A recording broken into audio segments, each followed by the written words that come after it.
Hi guys, ನಿಮ್ಮ ಪ್ರೀತಿಯ ರಘುವಿನಂತ ಸಾಯಿ ನಾಗರ ಪಂಚಮ ಹಬ್ಬದ ಹಾರ್ದಿಕ ಶುಭಾಶಯಗಳು.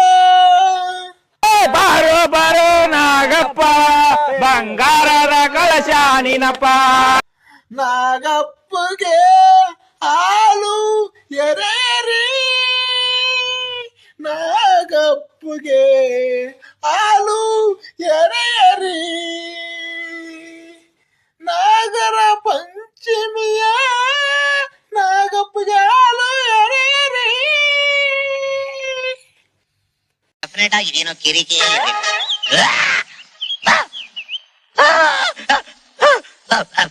ನಾಗಣ್ಣ, ನಾನು ಏನ್ ದ್ರೋಹ ಮಾಡಿದೆ ಅಂತ ನನಗೊಂದು ಅಡ್ಗಾಯಿಸ್ಕೊಂಡ್ಬಿಟ್ಟಿದ್ಯಾ ತಂದೆ? ಅಯ್ಯೋ, ಹಲೋ ಹಲೋ ನಾಗಣ್ಣ, ನಾಗಣ್ಣ ಪಾಪಿ ಇಳಿಯೋ ನಾಗಣ್ಣ.